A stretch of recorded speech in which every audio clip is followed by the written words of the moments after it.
Hello, welcome to our talk. We'll get going, I guess. So we wanted to sort of do a talk about roots into marine conservation, as we haven't really been able to do anything like we normally would. Normally we'd be teaching schools and we'd be going in and teaching them about plastic pollution, overfishing and Cornish wildlife.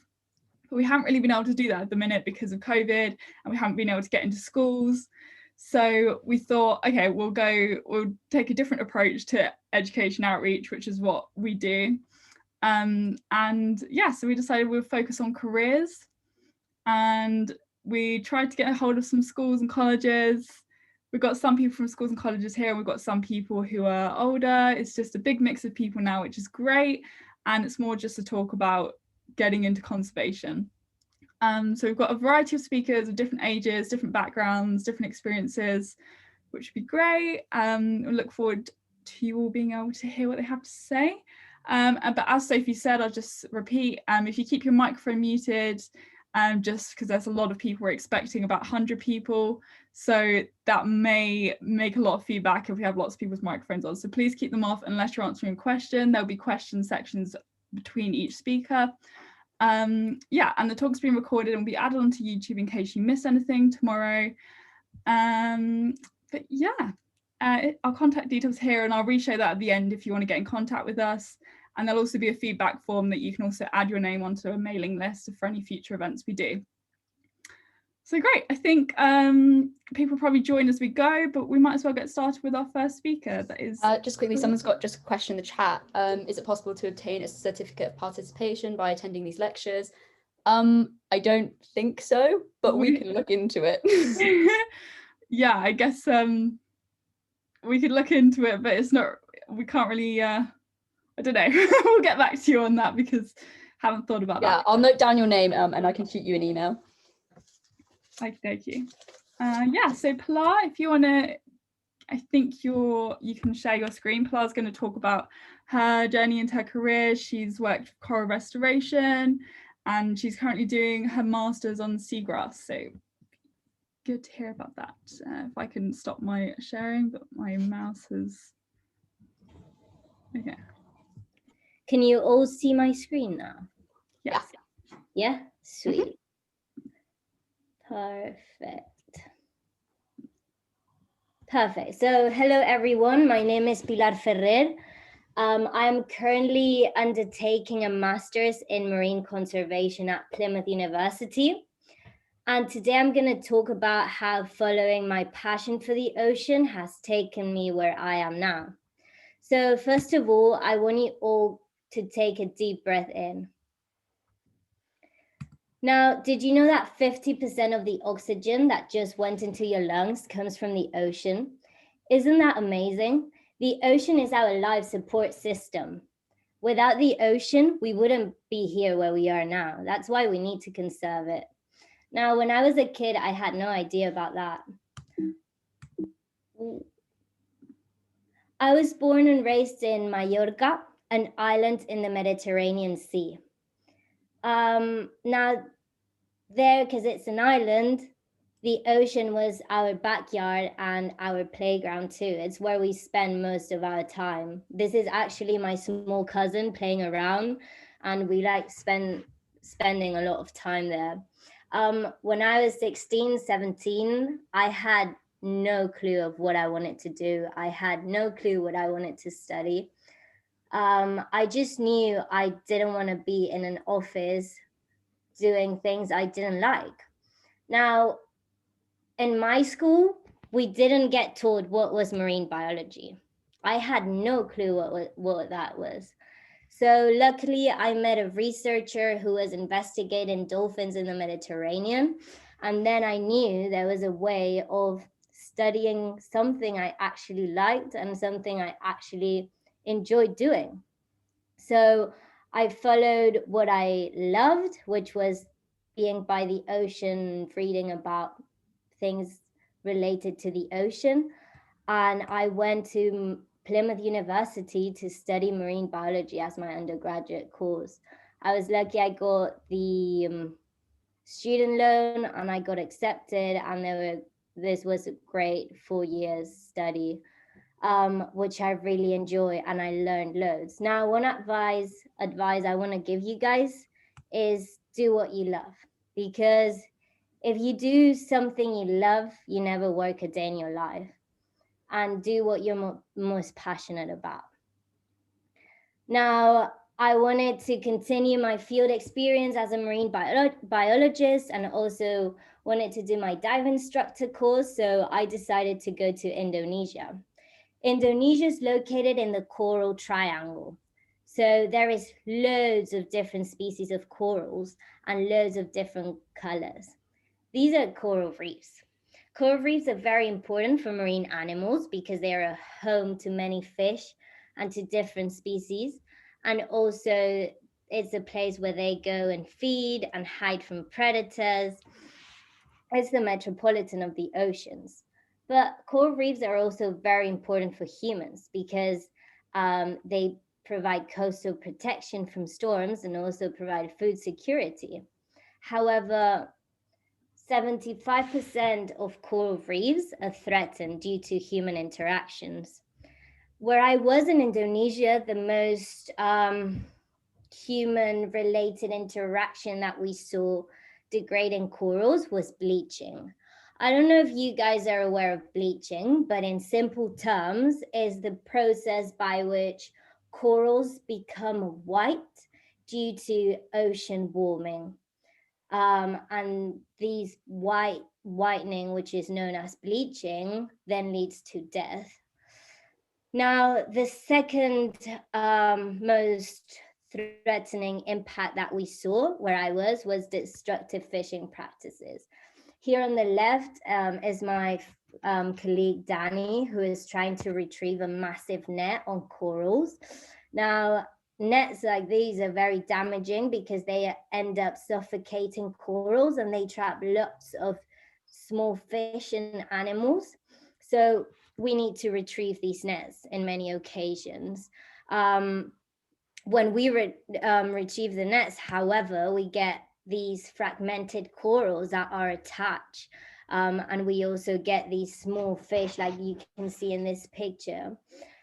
So what do we do with these? Well, we recover the corals and then we transplant them to the structures. So what are these structures? These structures are known as the biorocs, which is the base of the coral restoration project I was working with in Indonesia. These biorock structures are made out of steel. And what's special about this is that they are connected to low electric currents. And these electric currents enhance calcium carbonate. And calcium carbonate makes a great structure for corals to cement to. And corals then grow stronger with this structure. So corals that are on biorocs have shown to be more resilient than natural reefs. And we've seen this in some bleaching events that happened in the islands, where corals that weren't on the biorock structures bleached, and corals that weren't on the biorock structures didn't bleach as much. This shows that this is a conservation method that is actually working for the corals there, which is great to restore coral populations. I was also working there and was trying to promote sustainable tourism by changing poor tourist behaviors. So normally tourists came and they didn't even know what a coral was. They didn't know how to interact with corals. So by providing activities like eco snorkeling tours or eco paddle boarding tours, we got the chance to explain what are corals, what is the importance of corals for these local communities, as well as how to behave near and around them, because some behaviors were like kicking the reefs accidentally with the fins, which were very damaging. And after Indonesia, I wanted to keep traveling for a bit. So I had this great opportunity to help a PhD researcher that was looking at Ector's dolphins in New Zealand.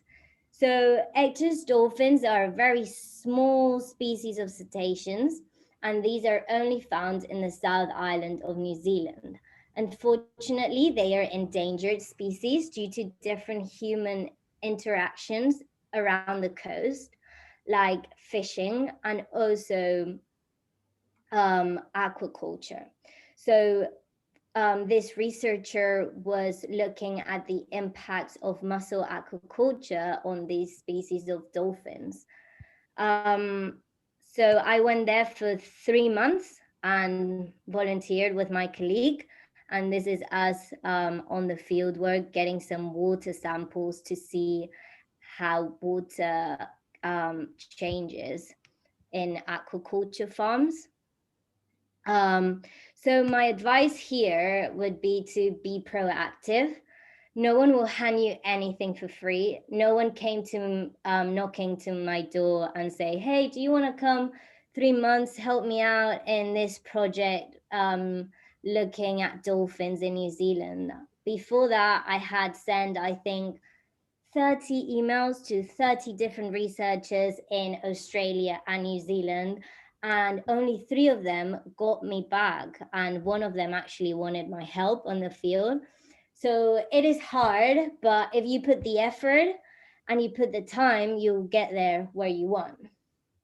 So I applied for different jobs and I got accepted in a job as a dive instructor and marine biology in the Maldives. So welcome to my office. The Maldives is made of 20,000 small islands and they're located in the Indian Ocean. A day in the Maldives was very different from each other as I had to do different things. I had to be dive instructor when they needed me. I was also the dolphin and turtle guide for guests that came.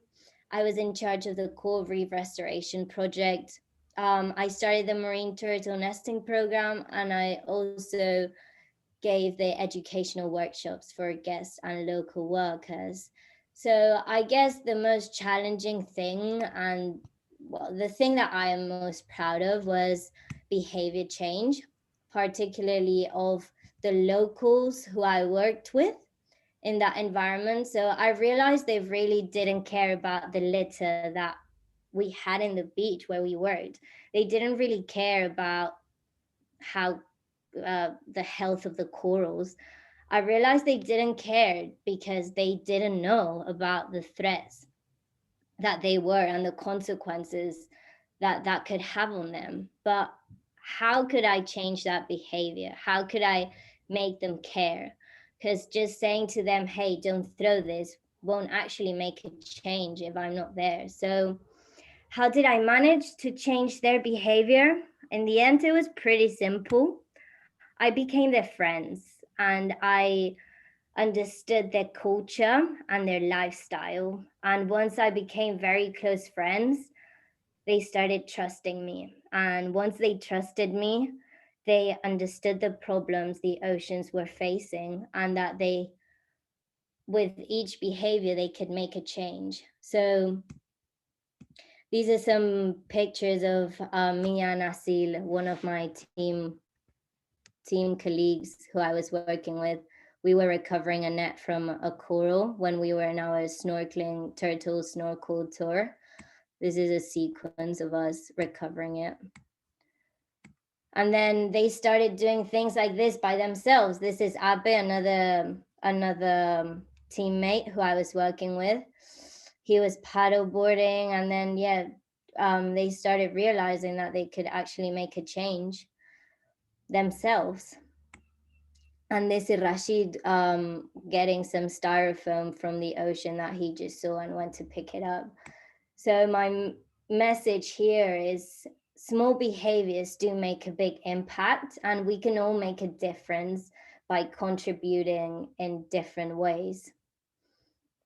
So due to COVID, I had to go back to Europe, and I wanted to continue in conservation, and I wanted to learn more in behavior change and how engage communities. So I decided to apply for this master's, which I am on now.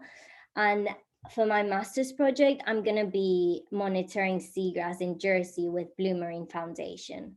So seagrasses are very important for local communities, and I will be looking at why is it important for the local community in Jersey, and how collaboration between conservationists and fishermen is so important. So why are seagrasses important? They actually mitigate climate change.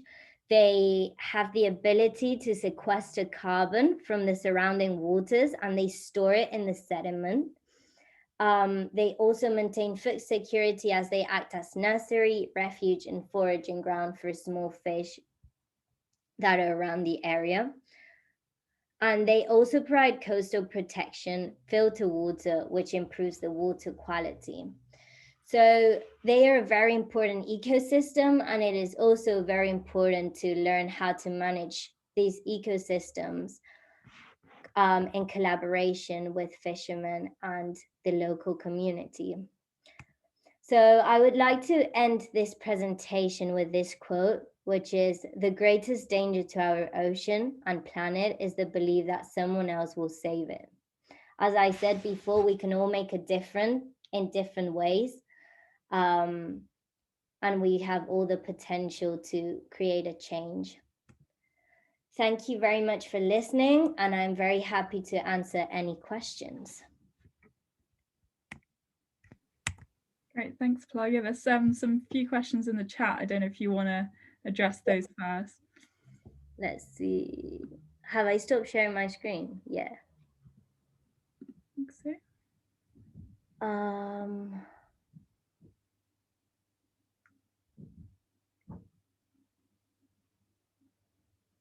So which island did I work on in Indonesia? I worked in Gili Trawangan, and in the Maldives, I worked in Manafadu. And greetings from Greece. I am a graduate student of the Department of Marine Sciences, and I have seen your online seminar on Facebook. Oh, this is not a question, sorry. What degree? I did the undergraduate marine biology degree at Plymouth University.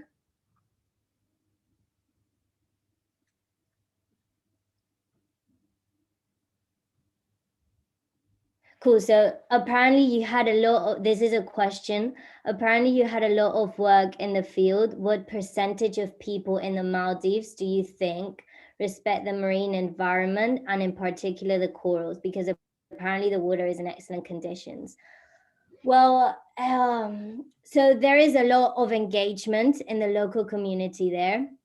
There is a lot of resorts around there. So in the last couple of years, the resorts have tried to get marine biologists to make the waters around them better. It's a very biodiverse marine ecosystem, and it's beautiful. However, it has a lot of damage because there is, so for example, just doing the resorts in these islands like creates damage to the marine ecosystem. And there is a lot of building, they're starting to build a lot of airports in small islands so they become more accessible, which also damages the marine ecosystem. But there is starting to, like NGOs, like for example, Marine Megafauna Foundation, I don't know if you guys know about it, or Manta Trust, have lots of work there, and they're really good at collaborating with the local communities and engage with them, so they protect the environment a lot. Cool. Did that answer the question? All right. Yeah. I think that was great. Okay. What would you say is the best way into conservation without a science degree? I would say there is many ways to get into conservation, and you guys are going to have amazing speakers now, which will show you how they got in, and you don't need a degree in this to actually get to do something in conservation. I think just to keep on schedule, if you could answer maybe a couple more, and then the rest maybe if you could type in the chat to answer them. Sweet. Yeah. We're a bit tight on the schedule. Don't worry, I can answer them on the chat if you guys want. Yeah, just answer a couple more, I guess. Okay. Hello. So Charlotte, hello. How did you go about becoming a diving instructor, and do you think that this helped you get jobs and supply another source of income? Yeah, definitely. So diving instructor was my my main income in Indonesia and in the Maldives. And I think as a marine if you want to do work and field experience in conservation, it's very hard to get paid. Normally you don't get paid, and all the work you do it for free, and you get it for field experience. So having another job like a dive instructor or whatever. I also was working at home in a restaurant, which I got saved up money. But yeah, that definitely helped me and was one of my main incomes too. Would you recommend Plymouth University, or is there another university you recommend to? Plymouth for me, I mean, is the only university, so I might be completely biased, but I love it. And there is amazing lecturers that are so inspiring, and they're just amazing. And they take you to field trips, and you get to go to Portugal, South Africa, and it's really, really good, Plymouth. But I don't know, I'll say that because it's the only place I've been to, but you should ask other people too. And Lita, 9 years old, a lot of your work is underwater. Do you also do work on beaches to stop pollution going into the water? Yeah, so for example, in Indonesia, we were doing beach cleans every Friday with a local community. And in the Maldives, we also organized loads of deserted island beach cleans and stuff. But yeah, and we try and get data. So in Indonesia, we got data from every objects we got and weighed all the litter we got, and then we had a record. And I think they will use that to try and make policy changes there in Indonesia and with waste management around there. So yeah, a bit. Do you find the sunscreen people use it causing an issue? I don't really get that. So maybe a sunscreen that you use for the face. Now they're more they're trying to get more natural sunscreens for the corals, to not damage the corals, which is helping a lot. And for example, I used a sink one where you just put it in and it sink, and that doesn't damage the corals. But yeah, there has been research on the impacts of sunscreen pollution on corals, which is actually very bad. So if you guys have sink, it will be the best. Is there a cheaper way to get diving experience? As a first-year student, I love to get more experience and qualification, but it's so expensive. I know it's very expensive, and I agree. And everything I like is super expensive. But that's why I try to have always a job aside to try and get out and diving and stuff. And it's very expensive to get into dive instructor, but once you get a dive instructor, then you can earn money doing that too. There is different internships where you don't have to pay the dive master course, for example, but you work for them for free, but you don't have to pay it, which is great, which is what I did, for example, for my dive master. And there is loads of different internships. If you want to email me, I can let you know which ones, if they still do it, which I hope after COVID they do it. Cool. I think I answered everything. Great. Thank you very much, Pilar. Great. Thank you, guys.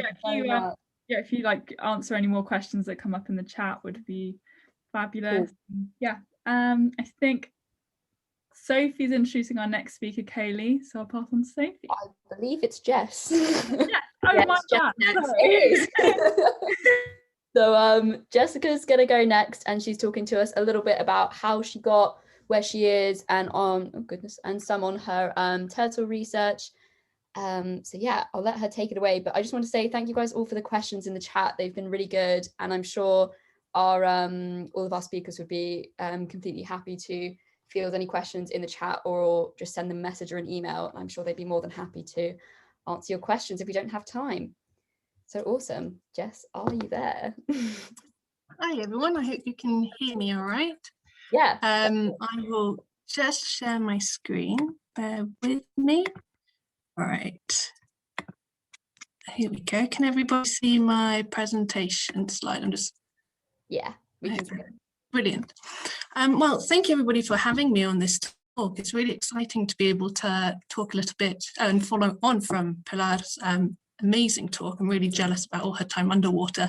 Mine's been more above the water base, but compared to Pilar, I actually grew up quite far away from the sea, on the outskirts of Paris, kind of like smack bang between Paris and Disney, so not the closest bit to the sea, but I was always really, really excited about marine life and spending time on the beach and in rock pools, and kind of wanted to combine my love for the environment, for wildlife, and for being by the water, but I didn't really know how to get into it really to start with.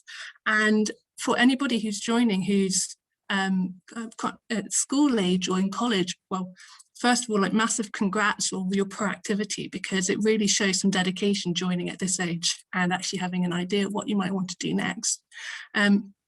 So this is me actually when I was about 7 years old, with my first encounter with, well, this is a land tortoise, a giant Aldabra tortoise, but this is really what sparked off my interest and wanting to get into conservation. And so I didn't actually do any kind of voluntary work until I was about 18. I heard different projects that I could get involved with, but I took a year out before starting university, and I had applied to do zoology at the University of Exeter. But before I started, I took a year out to really figure out if that's really what I wanted to spend the next 3 years of my life doing.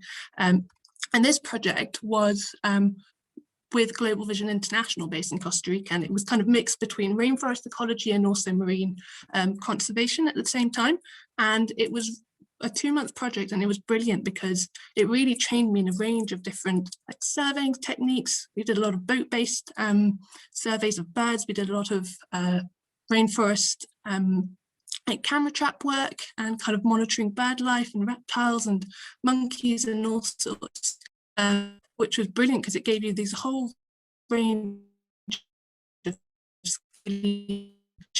that in these forest environments. But also what was really exciting was that because it's a jungle, you also get these jaguars, but you would think, well, why is this jaguar on the beach? And could any of you off the top of your head even think about what it's doing? Well, so this specific project was based in Tortuguero National Park, which is on the Caribbean side of Costa Rica. And because the jungle there has been destroyed bit by bit to kind of allow for human habitation, it's basically pushed the jaguars further and further into small patches of the rainforest and then onto the beach. And the jaguars have actually discovered as a really amazing food source these turtles which are nesting on the beach. So Tortuguero is actually one of the world's biggest rookeries. So this is basically nesting sites, and it hosts some of the biggest leatherback turtle, which we've got here on the screen, as well as green turtle populations. And so some of the other marine-based work that we were doing here at Tortuguero was essentially kind of patrolling the beaches at night when the turtles are coming up to nest, because they would be coming to lay their eggs. But one of the other big problems that was happening here in Costa Rica is that they eat the turtle eggs and then might also kill the turtle. So one of the things we were doing is just making sure that we were kind of giving some level of protection to the turtles, but at the same time, we could then tag the turtles. Just these are kind of like earrings that you put on the side of the flipper with a number, and that gives you an idea of how many turtles are in the population. But also if the turtle comes back and you've got the measurement, you can see year after year how big these turtles get. What's really, really amazing about sea turtles is they've got this amazing what do you call it, like sense of like this amazing homing ability and this amazing site fidelity. So they'll come back every couple of years or so to nest in the beach as eggs themselves. So if you imagine maybe every year you like to go to the same holiday spot, this is exactly what the turtles are doing. They're coming back at that same age and laying their eggs.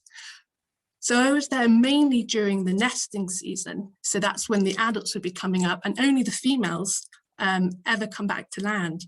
The male turtles, once they come out of their eggs, will never come back to sea. Sorry, will always stay in the sea and will never come back to land. But before the turtles then, when they first hatch, we were also counting the eggs, making sure the nests were protected and having an idea about how successful these nests were. So we would count the number of eggs which would go into the nest when the female would be laying. And then when the eggs look like these like ping pong balls essentially.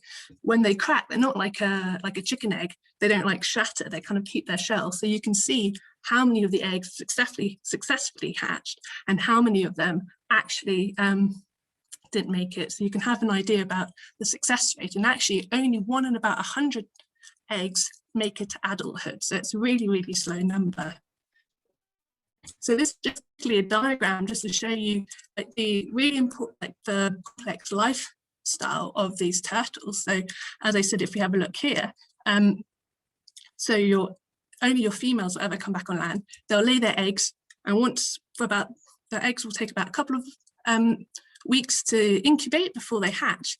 And then the turtles will then spend the first like 5 to 10 years out in the open ocean. And those first 10 years were initially called the lost years because we had no idea where they went because they were so small, you couldn't actually follow them at all.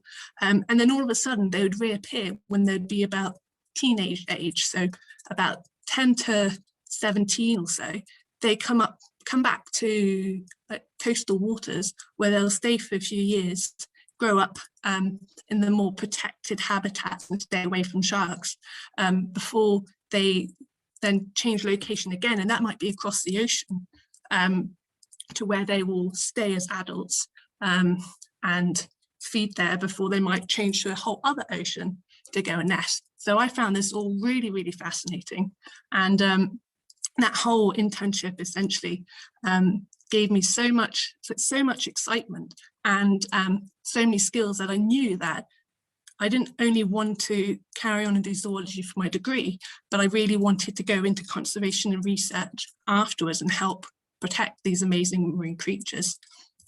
So I started off, I did a 4-year degree at the University of Exeter studying zoology.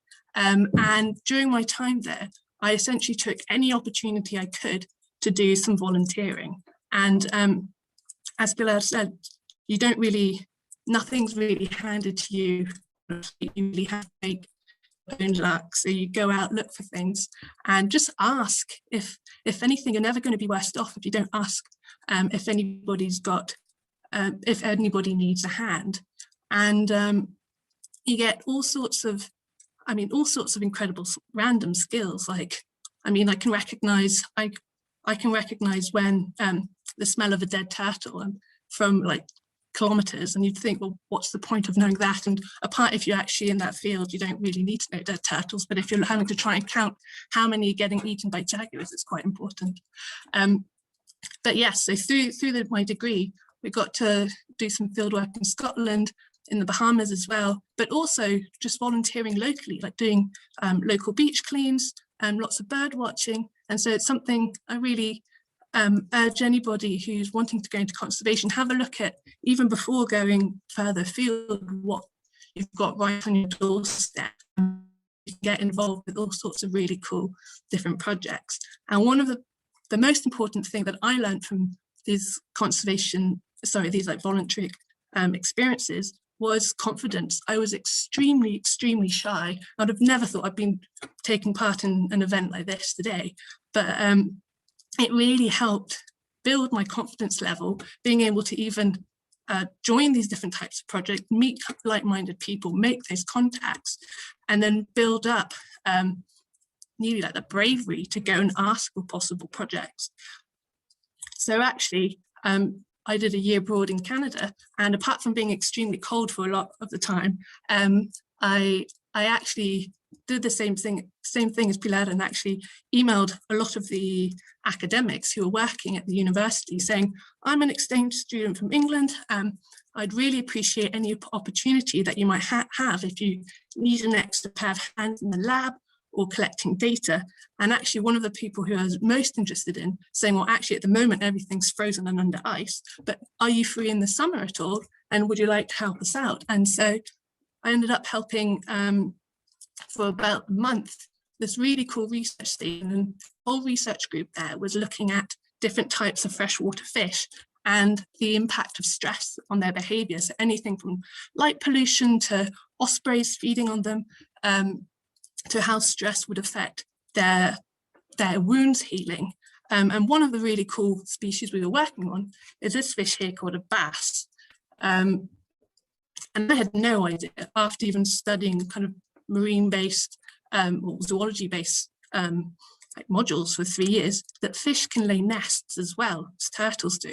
And so I don't know if you can see on this lower picture here, but essentially the male fish dig out this kind of crevice on the bottom of the lake and to impress females.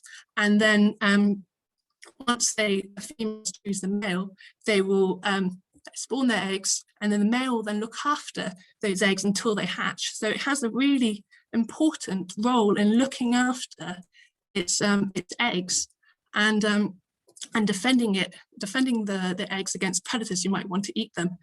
And so one of the bass actually really massively caught in Canada for not to eat, but more for like recreational fishing, just for fun. And they'll catch it and release it. But that whole catch and release causes them a lot of stress. And so, especially when they're looking after the eggs, they won't move there from that area for about 4 weeks. So it's a really easy target to catch, but then it causes those fish a huge amount of stress. And so the nests often fail because of that. And so some of the work that I was helping out with when I was working with this lab group was essentially to attach, if you can see here, this is actually on a shark fin, but it's the same kind of technology. This is what you call an accelerometer. So an accelerometer is the same type of technology that exists in Fitbits, for example. And so how a Fitbit will count your steps, kind of maybe look at your heart rate, or tell you all the different kind of things that you're doing, like activity-wise, it essentially kind of looks at movement in 3 planes. So it looks at movement going left to right, up and down, and side to side. And from that, you can derive all sorts of behaviors and also energy that goes into these movements in a way that you could never do just looking at them with your naked eye, especially in the marine and in the aquatic environment, where either you'd need to be snorkeling or diving to watch the animal, and then you're limited in the amount of time and also by daylight. So you wouldn't really be able to watch an aquatic animal at night without causing extreme disturbance. So I thought this was amazing. Like, this gives you a whole new perspective of what you can look into with these animals and find out all sorts of not only the behavior, but also their physiology, their stress, and how humans are impacting them in a way that you wouldn't really necessarily understand beforehand. So that actually, after having finished working in Canada, I got offered to carry on doing a master's by research, still with the University of Exeter. And this time would be working on that same kind of technology, but on juvenile green turtles. So these are your teenage ones. We looked at the adults and the hatchlings. This is a life stage which comes after those first kind of 5-10 years out in the open ocean. These green turtles feed on seagrass, and as Pilar kind of alluded to, seagrass is an extremely important ecosystem, and green turtles graze on it and help kind of that relationship and keeping really healthy, this really healthy ecosystem. But one thing that we're not too sure about turtles is that, so actually even before going to that bit, because they've got that such like complicated life cycle, they're kind of under really like a huge amount of different threats. So because they're traveling from the beach to the open ocean, to the coast, to a whole different part of the sea when they're adults, and then they're back to their nesting beach. And so they face a variety of threats across that range that can include fishing nets being trapped, either in like plastic pollution, ingesting plastic pollution, and also things like habitat degradation. So it could be that the nesting beaches are being destroyed because they're converted into a resort, or things like oil spills. And so because of all these threats, sea turtles, so there's 7 species of sea turtles, all of them are classified as endangered. So unless we do anything to protect them, they'll become extinct in a certain amount of years. So what my project essentially was looking into was seeing whether translocations, that's essentially deliberately moving an animal from one location to another, would be a successful conservation technique for sea turtles. You might ask, like, why would you want to do that? Well, so imagine you've had an oil spill, like you can see this picture down here on the bottom right. If you were to move these turtles from an oil spill location to another safe habitat, will they stay where you put them, or will they just come back? And we know that in the adults, these have shown to have this really, really strong homing sense, and that they will essentially cross like thousands of kilometers after having been moved. So if they've been moved to, let's say, an aquarium, and you've released them after you've had them on display for, say, like 10 years, they will go back to that original location, even if you hold them in captivity for up to 10 years. So they've got this amazing navigational ability. But we don't really know when this kind of behavior becomes onsets, when this behavior becomes prominent, essentially, in the turtles. So what we did is we were going to investigate that with those specific tags. So very unfortunately, these types of green turtles spend their hotspot essentially when they're juvenile is in the Bahamas. So I got to spend 6 months there during my first year of my master's. And once we locate the turtles, and they stay in these very, very specific small areas, so it's quite easy to find them. And what you need to do is essentially a technique called rodeo. So once you follow the turtle slowly, it comes up for air, you basically throw one person out into the water to chase it, swimming after it, and then the next person, because they are so fast in the water compared to on land. And you catch them, bring them back on the boat, and then take all sorts of different kinds of measurements. So same thing as the adults. That way, if you tag them with that kind of ID number, every time that you catch them again, you're able to say, oh, look, it's grown this much since the last time we caught it. How long is it in this location for before it goes off to its like adult territory? And so back in the day, actually, one of the earliest tracking studies ever was done actually in Tortuga, in that place in Costa Rica that I went to. And it was using these helium balloons attached to turtles to follow them. So this is not what I did, but what we did instead, because obviously you'd need to follow them and see, well, you can't see them at night time, and all sorts of ethical considerations of sticking balloons on turtles. But this is a little diagram of what our tags were. So on the back, I hope you can see there's this little kind of black and white tag. So that was that same Fitbit that was attached onto the shell of the turtle. And then we also attached a GPS tag, so that would track them when they would come up to the water. So that connects with the satellite, and the turtle has to come up to breathe, and the satellite, the GPS has to come up in order to connect with the satellite to give its position. So what we did is we moved those turtles 4 kilometers away from their original site. And if you have this quick animation, I hope you can see, this is just tracking these turtles, and you can see that they don't, after you've moved them, they don't really stay where you put them as we kind of expected. So it turns out actually that these juveniles, even at that young age, have developed that amazing navigational ability and will find their way home in like under 15 hours and will swim constantly to try and get back. Even if you put them in a new area, which was just as nice, had the food, had the kind of the refuge from the sharks, than where they're naturally from. And so essentially, because they're spending so much of that time swimming and spending all that energy that we could find from that Fitbit, they're not resting, they're not feeding, they're more likely to be, say, if you were to increase the distance at which you were moving them away from, say, instead of 4 kilometers, you're moving them 100 kilometers away, they're more likely possibly to come across boats and maybe get accidentally hit by boats, caught in nets, eaten by predators because they don't know the area, they don't know where they can hide.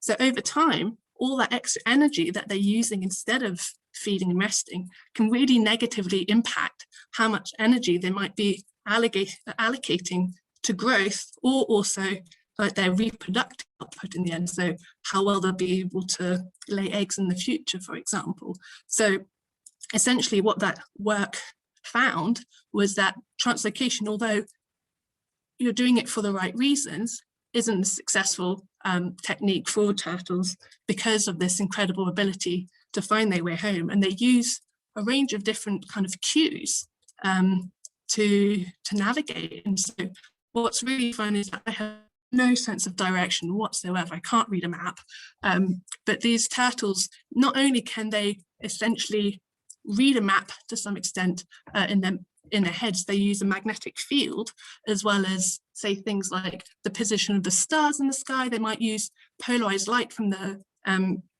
sun. They might recognize things geographically, so things like, I don't know, parts of a coastline, but they can also tell the difference between the strength of the magnetic field from where they are compared to somewhere else. So they can actually pinpoint themselves exactly on a map and able to navigate. So I found that all really, really fascinating. But all that field work didn't really go to plan. So I had a whole other range of things that I was going to be looking at with these turtles, but they're very hard to catch and find. And field work doesn't always work out the way you want to, because you're working with live animals. You're working not in a controlled environment out in the field, so you might be affected by weather, by boats. I nearly died in a boat crash, so I had to go to hospital for a while. All sorts of things get in the way. But as a result of it, I ended up being asked to work on some other data, which was to look at the same kind of technology. So this yellow bottom left tag here, again, same kind of Fitbit, but on basking sharks. So this is the world's second largest shark. Compared to turtles, they don't come up for air at all because they are fish. And so we really don't know anything, or hardly anything, about their behavior, apart from what we can see from the surface. And they'll come to the coast of to Cornwall, to Scotland, to the Isle of Man, parts of Ireland in the summer to feed. But once they kind of drop down below the surface, it's really hard to really know what's going on. So a lot of the work that I've been doing over the last few years has been using different kinds of technologies. So from those Fitbit type of equipment to attaching cameras on them to try and understand, do they interact with other sharks when they're coming to feed? What are they doing underwater, essentially? And so that's been really exciting work, either with WWF and some American collaborators as well. And so even though that all kind of stemmed from a bit of an issue to start with the lack of data from my master's project, that a whole new avenue appeared and developed a whole range of new different skills.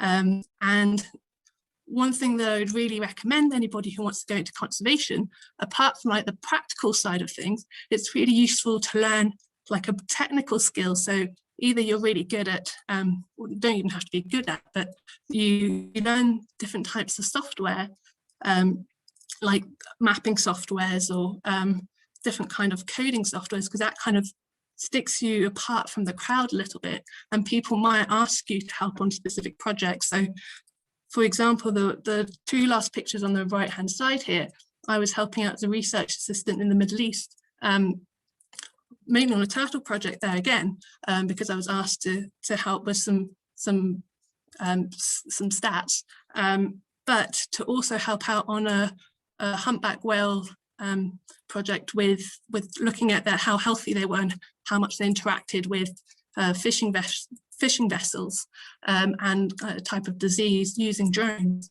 So that really kind of encompassed a whole range of practical skills from the technology side of things, the experience working out at sea, as well as the technical things that kind of stood me apart from other people. And so just kind of finishing off really quickly, one of the main things I really urge you to do in the same vein that Pilar was talking about, really choose something that you're passionate about, because it's amazing. And if you can spend as much time on that, it really doesn't become work. Say yes to as many opportunities as present themselves. It's amazing how much does come up when you really put yourself out there and you offer to help. And because, as I said earlier on, you're never worse off emailing someone or calling them up or asking if you can give them a hand. And then because through these different kind of experiences, you'll meet like-minded people that if you come out as a nice person as well, you're often stuck on a small boat or out in an isolated location. It really helps that to be nice and to get on well with people, because people won't want to work with you if you're kind of moody, essentially. And as you'll hear from some of the other speakers later on, if you find that there isn't something out there that you want, you can create it yourself. It might take a bit of time and some people, but that's definitely something that you can do. And there's so many different ways to get into conservation. Hopefully you'll have a bit of a taste of that this afternoon. And I know I've probably gone over time a little bit, but it was really great being talking to you all. Thanks so much, Jess. Thank you so much. Yeah. I'm not sure if we have time for questions out loud, but would you mind putting them in the chat, answering through the chat? Absolutely. We've got quite a few in the chat. So if you don't mind hanging around for a couple extra minutes and just responding to them, that would be great. But thank you so much. That was really amazing. Yeah. Such incredible work. Thank you. I'll get back to everyone who's talked. So I'll let everybody next speaker get on too. Amazing. Thank you so much. Next we got Kayleigh, who will be talking about how she went from photography into conservation, as well as shark conservation and research. So I'll pass her over. Okay, hi everyone. I hope you're all good. I will just share my screen. Can you all see it? Yeah? Okay, awesome. Okay, so a little bit about me. I did an undergraduate in marine and natural history photography at Falmouth University. That was basically learning about the natural world and taking pictures of wildlife, as well as understanding sort of the natural history and conservation issues. In 2020, whilst I was still on the course, I was a One Ocean diving intern, which I will talk about in a little bit. Currently, I'm an MSc Bioscience student studying marine vertebrate ecology and conservation. I guess you'll soon learn that I am a shark lover and shark advocate, as well as a keen scuba and freediver, and obviously underwater photographer. So to start with, I kind of want to talk about photography. I'll just put that down if none of you guys can. So in my words, photography is a powerful tool. It allows us to tell a story and display the framing of the world around us. So my intention is to create an emotional connection with wild subjects and also portray and share the underwater landscape that not all are fortunate to witness. Okay, so a little timeline. I left Exeter College. So originally I was from Devon and I was very keen to be a photographer. I remember in secondary school, I did a little bit of photography. And as I was leaving school, I was thinking about colleges and I knew I wanted to be a photographer.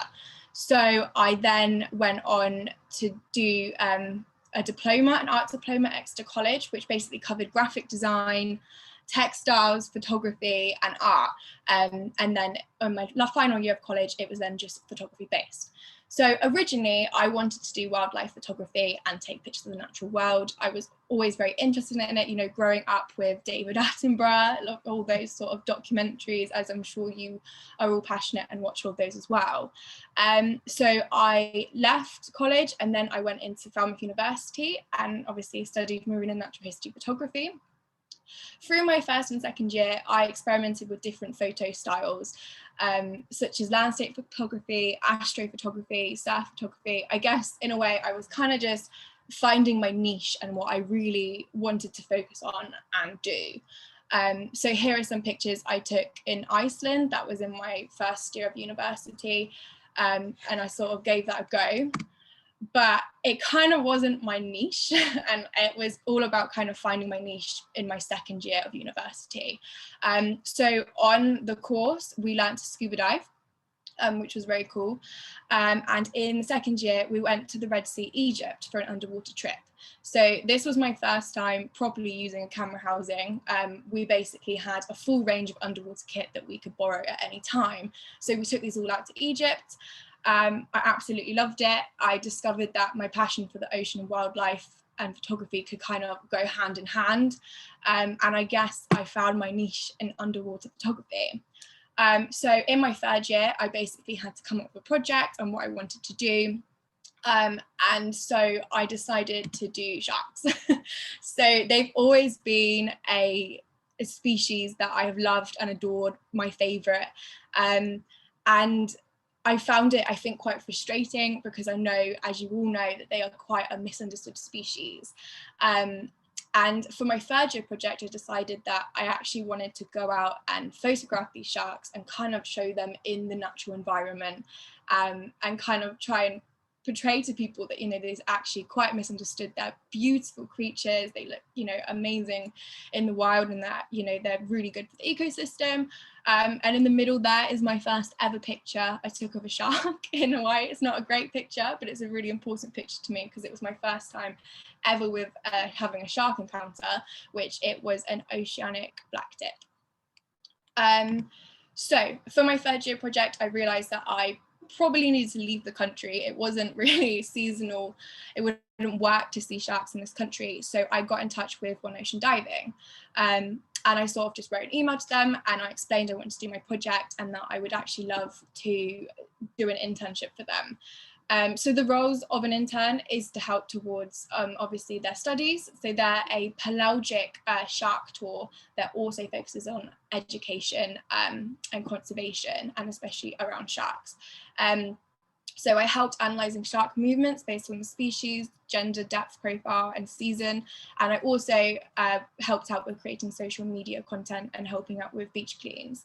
If you don't know One Ocean Diving, you may recognise the picture at the bottom, which is Ocean Ramsey, which is the founder of One Ocean Diving, diving in Hawaii with deep blue, I think that is. So yeah, so I went out to Hawaii. It was my first solo trip. It was kind of a big deal for me, but it definitely just helped me to find out what I wanted to do. So yeah, I basically went to Hawaii and I was diving with sharks. So they also go on tours and they take customers out with them and you free dive in the water. So that's cageless. And yeah, it was one of the best experiences of my life. It was actually the first time I actually was face to face with sharks. Having loved them for such a long time, it just wasn't feasible for me to see them before that. So I've got a short video of kind of what it was like, and I hope you can all see it and it plays.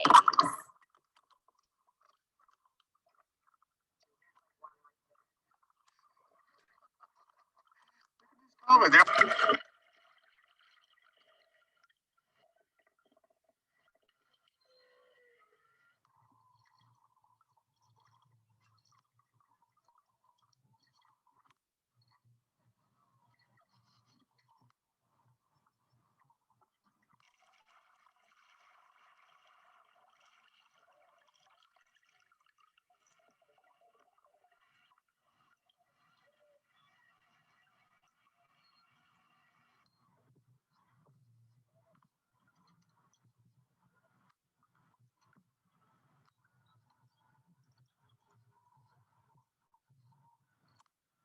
So I don't know how good the sound was, but if you did hear noises in the background, it was actually whales.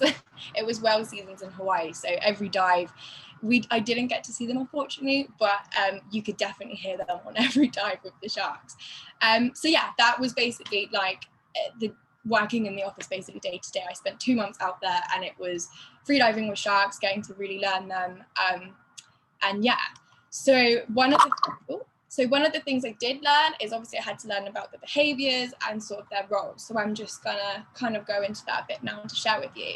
So sharks act as the white blood cells of the ocean. So they will pick off the sick, injured, and dying animals. So any fish that's kind of, you know, old or dying, they will pick off that because it's kind of the easiest meal. I guess in a way they're quite lazy. So by doing this, they help to keep the ecosystem healthy because they get rid of all the diseased organisms which leave behind a healthy food chain. So the eyesight, they can't see colour because they're actually termed monocrats. So many animals in the open ocean have developed this type of eyesight because it's not very useful to see colour when everything in the ocean is blue. But their inability to see colour helps them have better low light, night vision, and detect shapes, shadows, high contrast. So colours like that, high contrast colours, much better. They also respond heavily to eye contact, since predators are the only animals in the ocean that actively track other animals. So one of the first things you did learn when getting in the water with sharks is that eye contact is so important. You were constantly having to look around and scan for sharks, and if the shark did come a little bit too close, eye contact is so important because it basically shows dominance and that you are the more dominant species in the water. So the lateral line, these are a row of cells along the side of the body that picks up water displacement or pressure changes in the water around them, such as strong currents. So it typically extends 5 to 6 feet away from the body. And I think if you look up in the corner, you've got obviously the blue line, that's the lateral line. But sharks also use this lateral line by swimming next to another shark to work out how big the other shark is. Their taste, they don't have tongues, but they do have taste buds. So when a shark smells something it's known to eat, the species will open their mouths like a little metal gape to allow scents to pass directly through their taste buds. So smell, sharks have nares, which is similar to our nostrils, but they only use for scent detection. So a shark can smell 1 drop of blood per Olympic size pool depending on the species, but not all species. So to myth bust, they can detect human blood and urine, but it doesn't cause a protection response in the brain. So they're very unlikely to be, they're not going to be interested in you basically because it's not what they normally eat. It's not, you know, their kind of diet. The ampullae of Lorenzini. So these are a series of tiny jelly-filled sacs located mostly on the underside of the shark's nose or snout, as you can see in the picture. So the sharks can pick up the heartbeats of muscle movements of prey hiding underneath the sand or in the coral. So these are small fish like crabs and shrimp that they usually will hunt for. And they can also pick up on the magnetic fields around the Earth from the North and the South poles. And satellite tagging evidence have shown sharks will actually migrate in a direct straight line across the oceans, which I think is super cool. So they follow a hierarchy, which is also one of the things we learned when I was out there. So with the dynamics of every animal species, this exists to determine or assert dominance. So dominance basically meaning that it's a position of priority in the water column. So for a shark being more dominant, it can potentially mean that individual has more priority for food or a space to claim. So the smaller, more submissive sharks will stay down, like a species that would do that was a hammerhead. And a good indicator that a tiger shark was normally in the water is basically all the sharks would drop down or completely disappear. So when we were out diving with the sharks, obviously we would be by the boat and most of the customers, you would be snorkeling. So you would be right at the top of this water column. And you would get like a few individuals that would come up and obviously try to assert dominance, but you'd normally have most of the sharks beneath you. And just quickly, just sort of behaviours that I had to look out for and was also quite interesting and useful for my project. They have quite a few different behaviours. So one of them is parallel swimming. So sharks will swim side by side and line up the lateral lines to see who's obviously bigger, more dominant.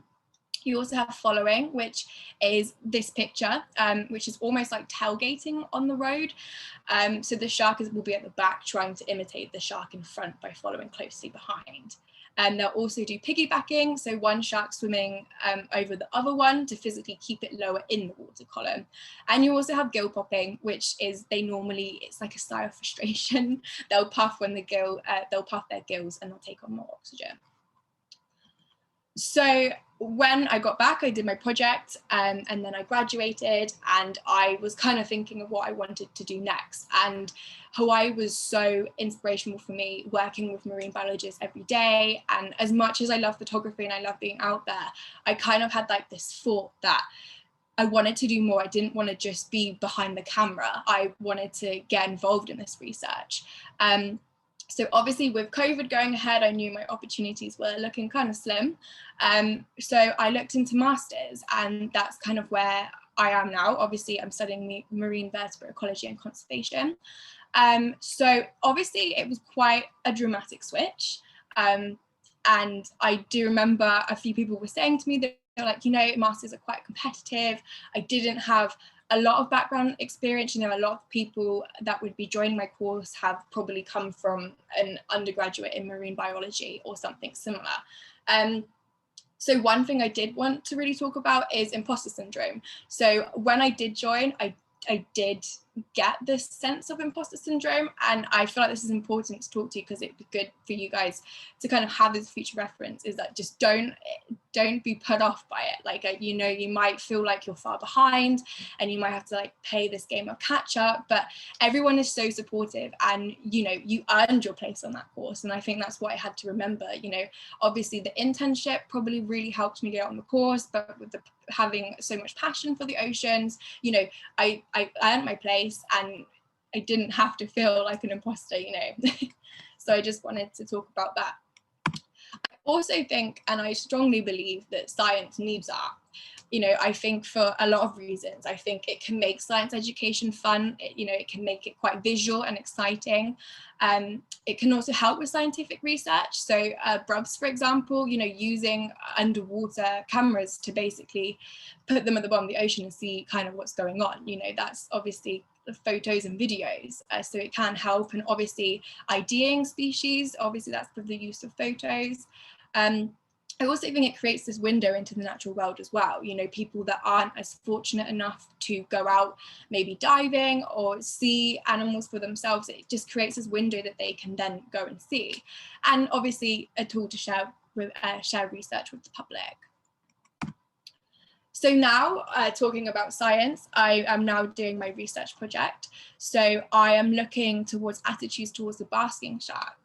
So this has dramatically changed over the last 70 years.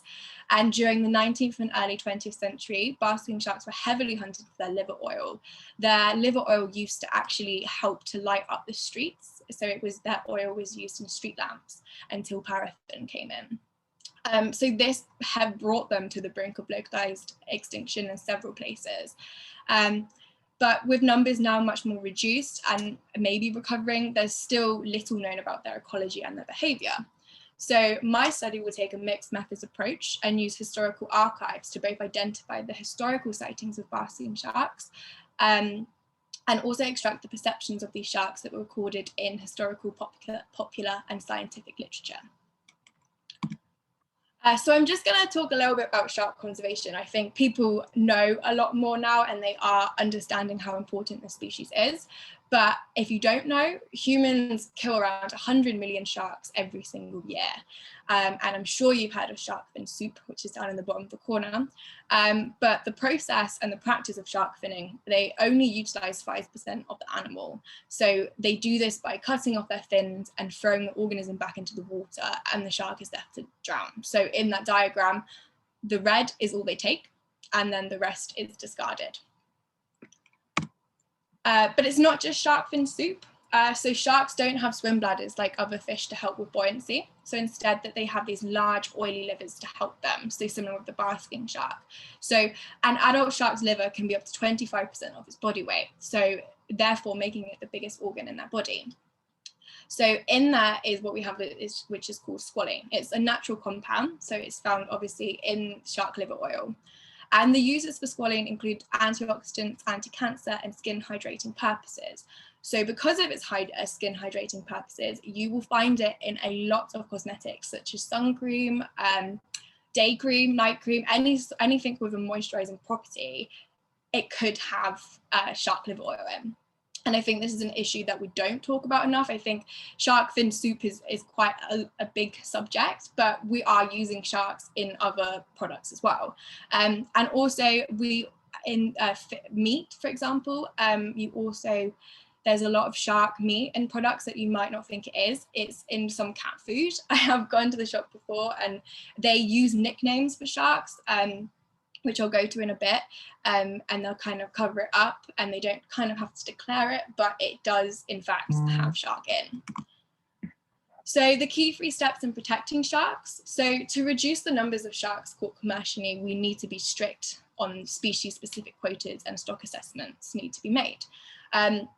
Only a few high value sharks get targeted by fishing vessels for meat, fins and liver oil. The rest is discarded. So a lot of the sharks that are killed in that 100 million, a lot of them are bycatch. You know, they're a product of bycatch. They're not actually what's being targeted by fishermen. As well, another step, we need to end shark finning.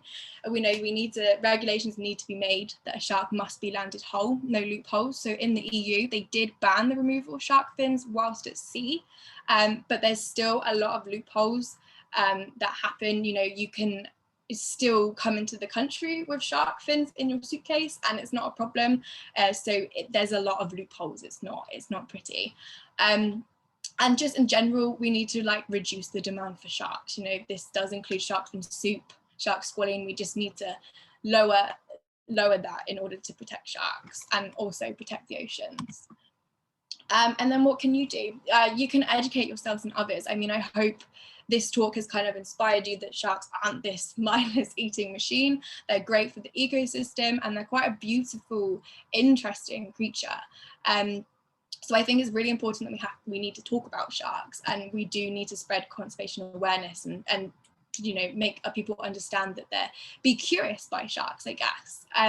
There's also great campaigns. So Sharks Trust are amazing for it. They have a no limits campaign there, which I can also post in the chat. But yeah, there's so many. If you just check out the website, you can get involved, sign petitions and see what's going on and keep up to date. Check your makeup products. So look for squalene in the ingredients and question your beauty brands. So you need to look for 100% plant derived, vegetable based and cruelty free. If it's not clear, which sometimes it's not, reach out and inquire. But it's safe just to maybe go with cruelty free vegan brands. This way you can ensure that they're always shark safe. And be sustainable when eating fish. Purchase your food locally and check the label of your fish. So that, as I was saying earlier, the nicknames is huss, flake, ocean fish. These are all nicknames for sharks, but they're just labeled under something different. So I think ocean fish is quite popular in cat food. I found that quite a few times in local shops here. I don't think it's as big as an issue in the UK, but you definitely can still find it. And obviously plastic is another big issue for all marine life, including sharks. So just to be cautious and try to avoid single-use plastic, you know, replace plastic straws with metal, reusable bottles, sort of that kind of thing. And then just my top tips as general for this whole presentation. You don't have to take this straight line of education in a chosen field straight to career. You know, I obviously haven't. I started off with photography. I was really going down this route. And then obviously I got into my master's in science. You know, I want to make it clear that you don't have to go from A to B. You can sort of dabble a little bit and you can just kind of experiment. So going on to the next point, it's okay to not know what you want to do. I mean, I feel I'm quite fortunate because obviously I did just have this passion for wildlife and I knew that that was the career I want to go into, but it's okay to not know exactly what that is and maybe for a while just kind of experiment.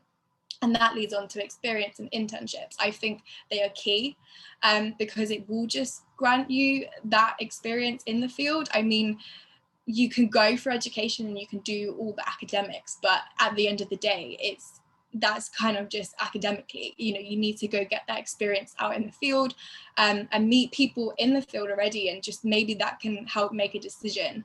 And internships always look great on a CV, so I really recommend that. And then lastly, it kind of follows on. So knowledge can be taught, experience is gained in time, but passion comes from you. So, you know, you can do all these things and you can go to obviously uni and college and you can get this experience. But I think what really always stands out, and I think has helped me so much, is passion. And obviously, yeah, that comes all from you. So thank you for listening. I don't know if I have time to answer questions, but you can put that in the chat and I will do that. Obviously, these are my socials. You can follow my Instagrams, which mainly is just shark content. So if you're into that, go for it. My website, if you want to look at some of more of my photography, and any questions that you come up with in the future or now, feel free just to email me. So thank you. Thanks so much, Kayleigh. That was so good. Really inspiring. I think with all the questions now, we're going to have to do them through the chat. But thanks everyone for sending them. Keep sending them. We're just trying to keep to our time schedule. And yeah, Hannah, do you want to introduce? Yeah. So thanks, Kayleigh. That was great. There's a bunch of like comments and questions in the chat. And next we have Amy, and she's going to be talking. She's a little bit younger, and she's talking about the charity she started with her sister. So yeah, I'm super excited. I'll let you take it away, but did we make you host? We might have made the wrong Amy host. The host, don't worry. Oh, okay, cool. Yeah, it's working for me. Okay, wait, awesome. it's just not. Oh no, this is the nightmare, isn't it? When you try and share screen and then it's not coming up with the right thing. Oh, it's so true. Oh wait, just 1 second. Oh my That's goodness. absolutely fine. Take your time, don't worry. I said beforehand that, oh yeah, I've kind of done some stuff on Zoom before. It should be fine. Oh my gosh, let me just close down PowerPoint 1 second. I'm really sorry about this. This is the most unprofessional start to my talk I've ever done. It's always the beginning. It's the stress of knowing people are watching. Yeah, I know. Sorry.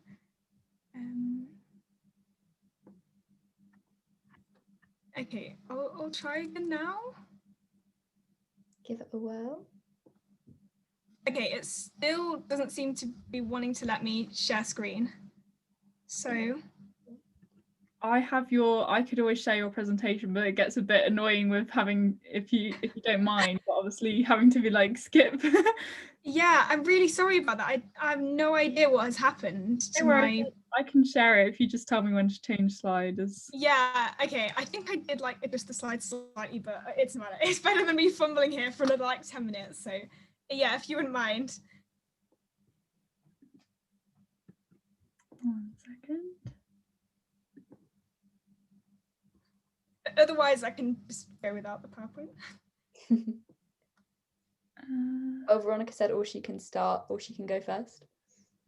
In the chat. Yeah, if she could, maybe I'll try logging out of Zoom and trying to fix it, and then I'll log back on. Is that? Okay? I think maybe it might. I think maybe it would be best if Izzy shares it, because then, because I don't know who might be tuning in to come listen to Veronica and who's tuning in, okay. etc. That's fine. Okay. Awesome. Let's do it that way. Sorry. Did you definitely share it? I thought.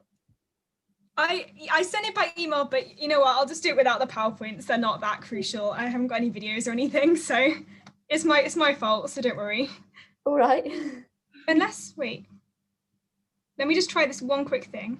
Oh, is that working? Yeah. Perfect. Oh my goodness! Thank goodness for that. Okay, right. Okay, so you can see that now. It's just, I don't know why that happened. Right. I am so sorry, everyone, for that really stunted start to my talk. But it's really great to be here, and thank you so much for having me. And I know that I already listening to the talks that have come before me, I've already learned so much myself from this event, and it's been super interesting. So yeah, thank you so much for allowing me to come and share my own journey in conservation. So my name is Amy. I'm 17 years old, and I'll just start by saying that a career in conservation is not something that I technically have yet, and it's not even something that I ever really imagined aspiring to have either. So I had, I guess, like a pretty stereotypical early childhood for someone who's interested in environmental issues. Like I live in Nottingham, so we've got the Peak District not too far away, and my parents always used to take me and my sister up to the Peak District, basically since I could walk, to experience the natural world and create a connection with it. So I always grew up really interested in nature, but for me, actively being involved in helping to protect the environment came really as a natural progression from a series of different events and opportunities throughout my life that sort of formed my pathway into activism, and perhaps not ones that you'd necessarily expect. But I think that's I guess that's the way that life is. It's just a journey where the decisions that we make and the opportunities that we take or reject really form the story points and the branches, and sometimes the challenges that lead us on a new path that we never really considered before. And it's how we respond to these situations that really make us who we are as individuals, be it me here as like a 17-year-old schoolgirl tonight with some dreams and goals for the future, or you guys here tonight who are already looking to or already embarking on your own pathways to a career in conservation. So you might have gathered that I'm not someone, as I said, with an established career in this field or actually a scientist, although hopefully that's something that'll be a bit different if I were to speak to you in 5 or 10 years' time. But I'm actually an environmental campaigner. So I thought the best thing that I could do tonight was to share some of my story in campaigning, and in particular, my motivations and passion for the environment and youth social action and positive activism.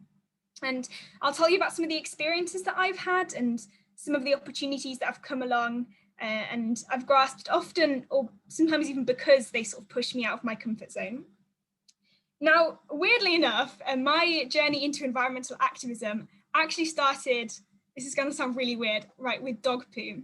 Now, before you make any prejudgments, please let me give you a bit of context. So when my sister and I were really young, we noticed that there was a really serious problem with dog muck on the streets where we grew up and where we walked to and from school. And as dog owners ourselves, we got a bit fed up that some of the owners in our local area were not being responsible and weren't cleaning up after their dog. So at the ages of 8 and 6 at the time, we decided that we wanted to do something about this. And so we got up early each day before school and we dragged our parents out with us to walk along the street, and we sprayed all of the dog muck there with bright orange spray paint. And we also made posters and we put up free dog poo bags for people to use so that they basically had no excuse not to clean up after their dog. And the campaign was actually pretty successful. And aside from the fact that a few posters got ripped down, we actually noticed quite a serious decrease in the amount of dog muck in our local area. And we even got featured in the local newspaper for it, which is pretty cool. But aside from making me seem pretty uncool off the bat after that start to my talk, and my story with dog poo, how on earth does this relate at all to conservation? Well, actually, this small project when I was really young just gave me a taste of the power that youth social action and youth activism can have. And it's actually laid quite a solid foundation for my future work in environmental action. Because fast forward from this point, 5 years to about 5 years ago now, in early 2016, was when my main activism basically began. And at the time, my sister and I were being homeschooled by our parents for a few years, and we were studying the UN Sustainable Development Goals. And it was through these that we began learning about single-use plastics and the devastating impact that disposable plastics in particular are having on our environment. And we heard a lot of the facts that I'm pretty sure people will be familiar with now about the impacts of single-use plastics on the environment.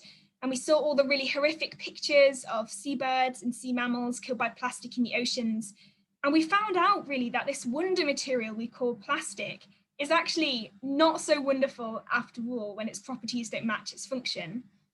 But what really struck us was that before we studied this topic, we had very little idea about the huge environmental impact that plastic was having, as this was a couple of years before the huge media explosion around plastic pollution began, and it became this really hot topic that it is at the moment. And we were really shocked by what we found, and we realized that most other ordinary people like ourselves were similarly unaware of the disastrous impact that their plastic habits were having on the environment. And to us, this just seemed super crazy. And so my sister and I decided that, just as we had 5 years ago, we needed to try and do our bit to tackle this immense issue. And so that's exactly what we did. we founded our campaign and now charity called Kids Against Plastic. Now we have a few key branches to our charity that we work on. So for a start, we pick up litter. Now we're picking up 100,000 pieces of plastic litter, so one for every sea mammal killed by plastic in the oceans every year. And we're over 90,000 pieces towards our goal 5 years later. So hopefully it shouldn't be too much longer till we reach that. We also give talks and spread awareness, including speaking at the UN headquarters in Geneva and at TEDx Exeter. And even earlier this week at an event for the EU delegation to the UN in Geneva for International Women's Day, which was super exciting. And then we also run our Plastic Clever initiative to help people stop using 4 main items of single-use plastic, which are plastic bottles, bags, cups and lids, and straws, which are items that make the top 10 of ocean pollutants, despite the fact that they're really predominantly used on land.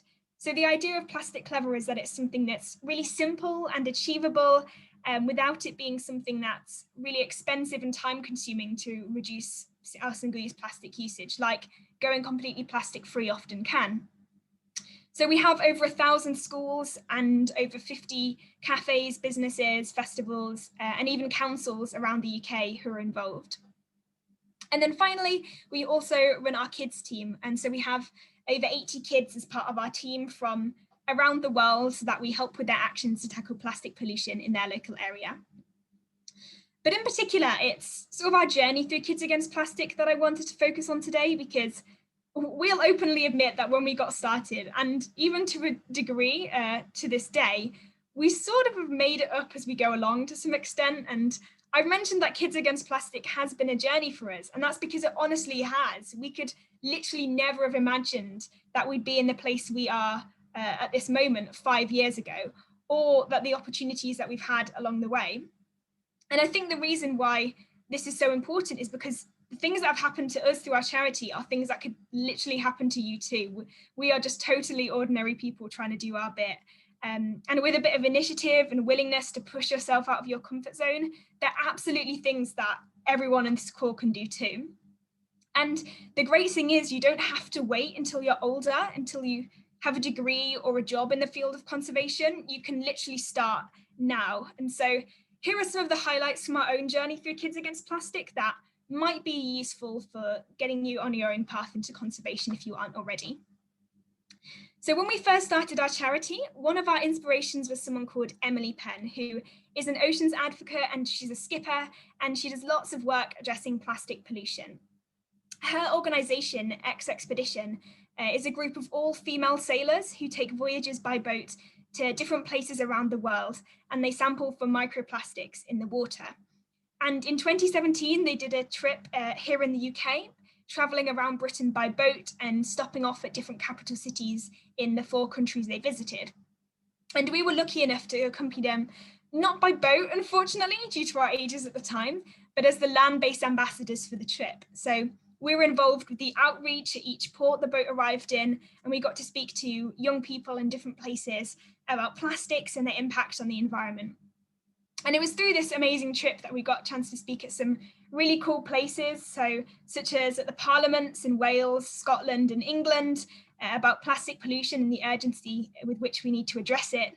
And also, as someone who has always had a personal interest in STEM, it was really awesome to get a chance to speak alongside one of my scientific inspirations, who's Professor Richard Thompson, who does some really groundbreaking research into microplastic pollution at Plymouth University, which is definitely worth checking out actually. And actually, excitingly, our activism has allowed me to access other access into the environment since I spoke alongside Professor Thompson. So I got a chance to speak at the Houses of Parliament alongside Dr. David Santillo, who is one of Greenpeace's senior scientists, back in 2019 about microplastic pollution at the launch of Greenpeace's new research into pollution in rivers. And I also spent a couple of days interning alongside some PhD students at the University of Hull.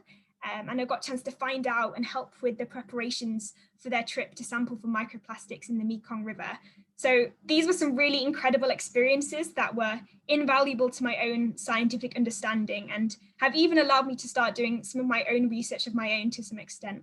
in the form of a school project, actually. Now, as anyone who's currently in the UK education system or has been through it, which I'm assuming is pretty much everyone on this call today, you'll know that environmental science and issues like climate change, especially in the primary and secondary school curriculum, definitely do not get the attention that they deserve in the curriculum. But I think that doesn't mean that you can't make it a part of it. So I'm currently in my last year of A-levels, and as my enrichment option, I opted to do an EPQ project. Now, if you're not aware, an EPQ is an extended project qualification that allows you to gain an extra half an A-level by doing basically a mini dissertation on a topic of your choice. Now, I bet you can't guess what I did my EPQ project on. Yeah, it was plastics. And in particular, I did a research project on plastic microfibers. Now, if you're not aware, plastic microfibers are a form of plastic pollution that come predominantly from our clothing. So they're microscopic fibers, and they're less than 5 millimeters in size when they're washed from our garments. And they come out of our clothes basically each time we put them in the washing machine. And the scary thing is they're being found in even the most remote places on Earth, such as the Rocky Mountains, the Arctic, the Pyrenees. So it's a really scary issue. And similarly to other forms of microscopic forms of plastic, such as microbeads or microplastics themselves as a broader category, they're actually causing a lot of concern due to the interference that these chemicals that they carry can have on our bodies and other animals that might ingest them, such as stunted growth in things like common crabs is one of the observed effects of chemicals, in particular from microfibers. Yeah, and also this is an issue that affects us directly because microfibers have been found in tap water, and humans ourselves have been found to ingest over 130,000 plastic particles just from drinking bottled water alone each year. So it's a really large issue. So as part of my project for my EPQ, I used some of the sampling advice that I'd gained from Freya Mendrick, one of the PhD students at Hull University, who I spent some time with, to sample the effluent of a wastewater treatment facility near where I live for the presence of microfibers. And I also fixed a filter to our washing machine output, and I used some microscopic weighing scales to try and gather an accurate value for the amount of microfibers that were washing out of our machine in a given wash, and also how different garments shed more or less than each other as well. So I had a few things that I investigated. I looked at how different materials shed, how material pattern also impacted microfiber shedding, which is not really something you'd think about how, for example, a polyester t-shirt could shed more than a polyester fleece. But it was a really interesting project. And I actually, just for my own not very scientific research in my own washing machine as part of this project, got some quite interesting results as to regards the quantified shedding of different garments each time we put our clothes in the washing machine. So it was a really fascinating research project, and it's definitely one that I'm going to continue looking into further, even though my project has now been written and submitted. And what made it even better was the fact that I was able to do it in school, of all places. And I think doing your own field project, even if it is just something really not scientific with like an old selfie stick and some duct tape, like what I did to sample in our effluent, it's actually a really great way to learn more about a topic in an engaging way that also develops your skills at the same time. And actually, on the note of getting involved in conservation in sort of unexpected ways, I also managed to fit my campaigning into my Duke of Edinburgh. So I'm doing my Duke of Edinburgh Gold this summer, fingers crossed if COVID permits it. And my residential is required for doing gold. So I chose to do a snorkeling and marine biology course. Now it was an amazing 5 days away in Pembrokeshire that enabled us to snorkel in the sea there and to achieve our level 1 snorkeling accreditation, and to also learn more about the ecosystems of the area at the time. And I made some really great friends on the course, and it was a great way to turn something that basically was just required and could have been a bit of a chore into something that I actually really enjoyed and gained greatly from as well. So if this is something that you're interested in, or if you're doing your Duke of Edinburgh yourself as well, I would definitely recommend checking out the Marine Biologists Association and the Field Studies Council for any other opportunities that they offer, because they're the ones that delivered this course I did. And finally, I just say that getting involved in conservation activism can also open up opportunities in areas that you just never really imagined before as well. So when I was younger, it was my dream to become an author. And actually last year we managed to make that happen. And our book, Be Plastic Clever, was published in May as an encapsulation of all of what our charity Kids Against Plastic is about. So with information on plastic and ways to address it, and also ways of getting into activism that I really hope can enable other young people and kids to follow the journey that we've been on and are so grateful to have been part of as well. Because as I mentioned earlier, I really believe that activism is something that anyone and everyone can get involved in, and at any age. And I would say that if you're truly interested in conservation or science or protecting the planet for our generation and future generations, you really don't have to wait to start making a difference or pursuing that path, because there are so many ways to get involved in protecting the planet that it doesn't even have to be something that you do as a full-time job if you don't want it to be. Whether you fit it into your lifestyle through school or through extracurricular activities such as Duke of Edinburgh, or even if you commit your studies or your career to it, conservation is a really diverse field that can be just what you make it.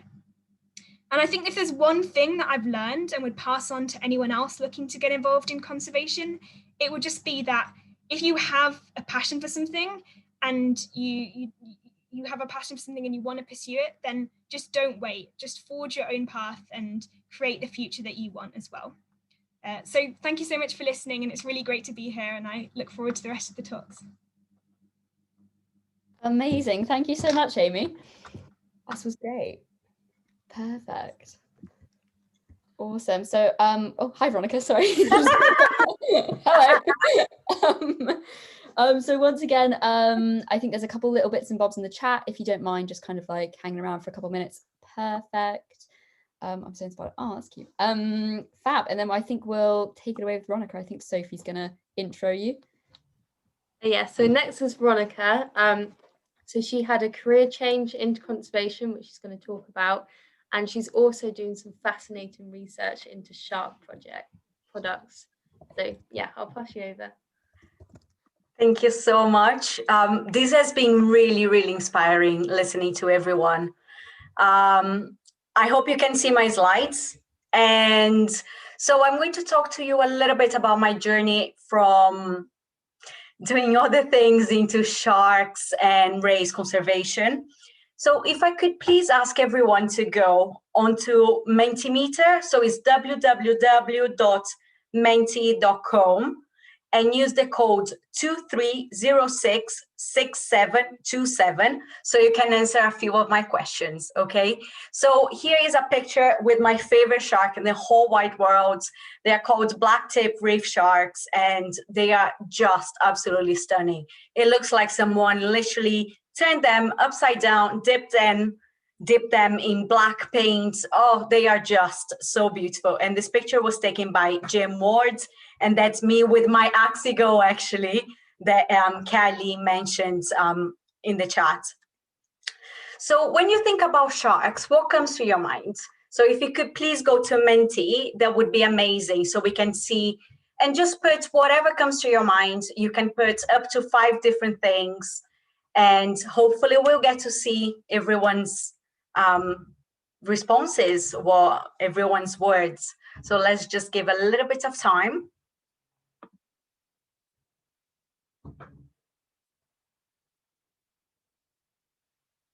Can you see?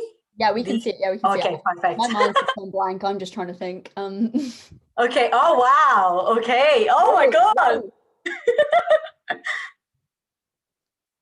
This is very interesting because I was expecting other words, and I'm so touched and so amazed that, yeah, they are, someone mentioned scary and predators and everything, but you are already seeing what these animals are and how misunderstood they are. And I love that you put majestic, that you put amazing, that you put them beautiful, because that's exactly what they are. Yes, they are apex predators. Yes, they are predators, but there is something really different and really special about seeing them. And I'm going to talk a little bit more about that as I go through. Okay, thank you so much for collaborating. So when I was 11 years old, I went to an aquarium, and this aquarium had a tank, and you could touch the rays there with using just one finger very gently. And at that moment I went, wow, this is what I want to do for the rest of my life. I want to be a marine biologist. And just thinking about it, I get goosebumps because it's such a powerful, strong feeling for me. And I was absolutely certain that I wanted to do that. I explored so many options, but at that time in Brazil, it was a very new career. Conservation was very, very new. And my parents believed that there wouldn't be an option for me career-wise there. So we decided that I was going to study dietetics and nutrition. So it's a combined degree. So I did that in Brazil from 2000 until 2004. And then 2005 and 6, I worked in a maternity hospital as a nutritionist. I had this amazing opportunity in 2005 to go snorkeling with lemon sharks in an island at the top, like on the northeast side of Brazil. And it was funny because I wanted so much to go swimming with sharks, and the rest of my family was like, why are we doing this? I was like, please, for me, it's the only thing I want to do. So we went swimming with sharks, and lemon sharks are very beautiful. They are big, but they are very, very gentle. And like, especially where we went, there isn't any risk for humans at all. So in 2006, end of 2006, I moved here to UK, and I did between 2006 and 2014 a lot of, I did a two postgrads in nutrition, dietetics.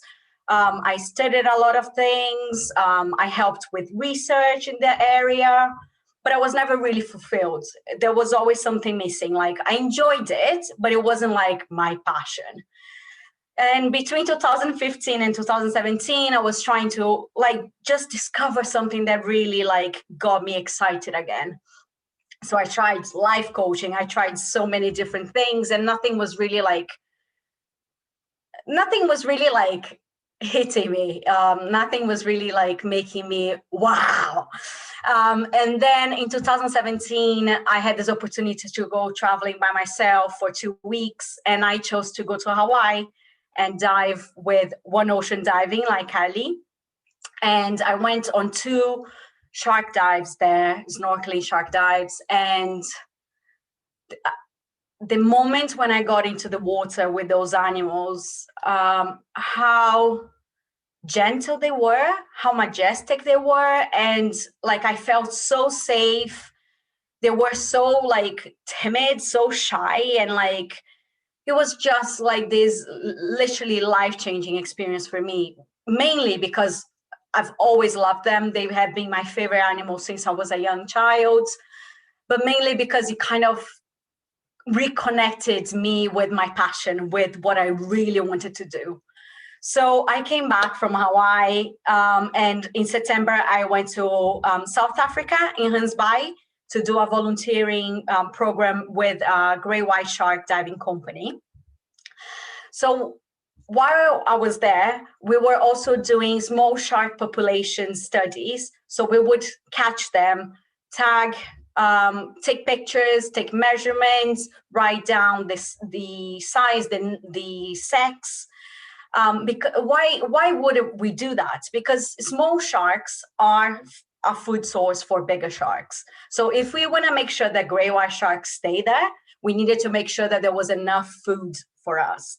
And the other part of the month that I stayed there, we also took pictures of gray white sharks. So on this fin here, this dorsal fin, on gray white sharks, they have these kind of dents. So if you see on the picture on the right, they have like different marks. They have like, we call them notches. And why do we do that? Why do we take pictures of sharks like that? The reason is because great white sharks' dorsal fins are the equivalent of our fingerprints. So they are absolutely unique. So what do? You put them in a software, and they are going to identify their shark. If the shark has been ID'd before, so you know that the shark has been seen again. So it's a kind of monitoring the population, but it also helps you to identify new members. And the other thing that we did was we would take any notes on shark behavior. So great white sharks, would they catch the bait? How many passes would they do around the boat? Did they have any markings on their bodies?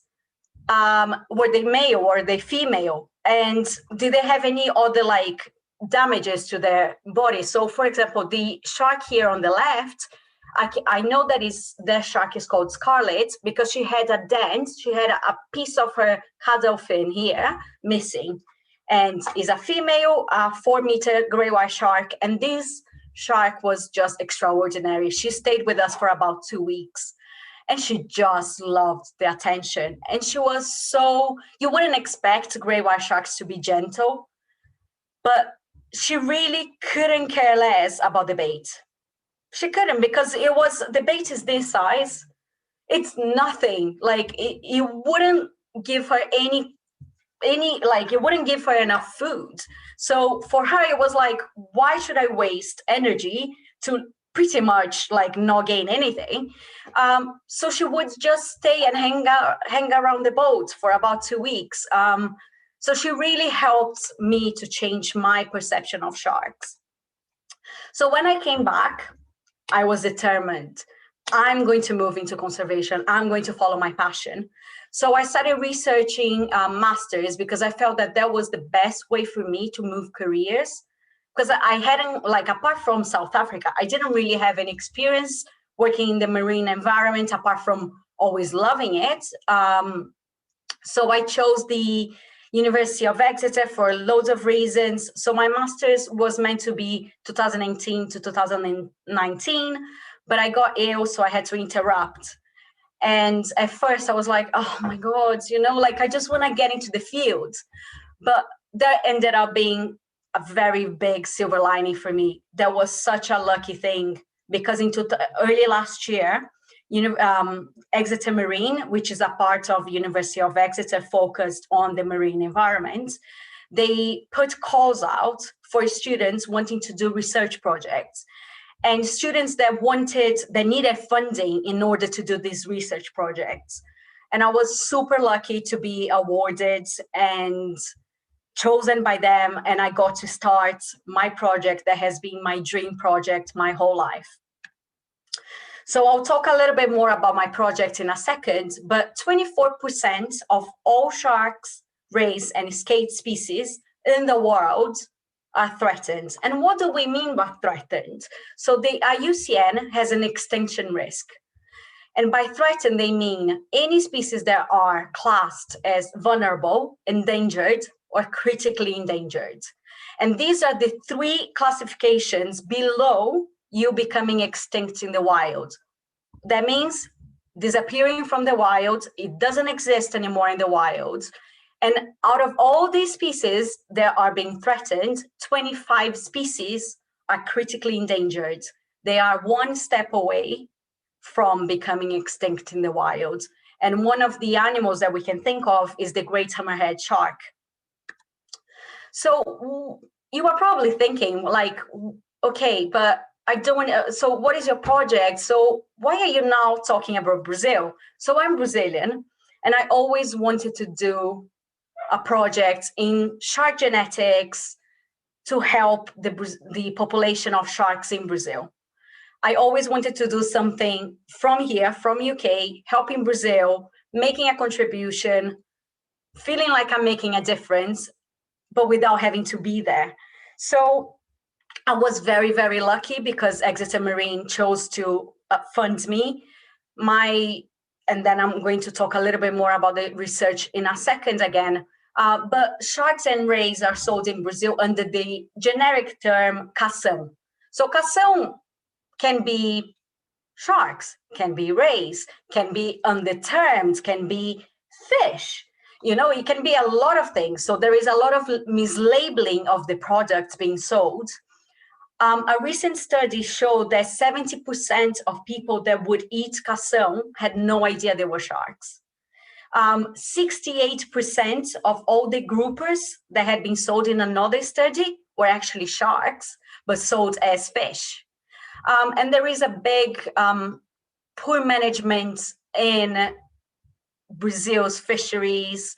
33%, so 1/3 of all our species of sharks and rays are threatened, and 36% are data deficient, which means we don't know what is going on with their population. We don't know if the populations are increasing, if they are decreasing, if they are stable. So as you can see on these graphs, Brazil has a big number of species in the threatened, so the 3 categories, so critical endangered, endangered, and vulnerable, and also data deficient families.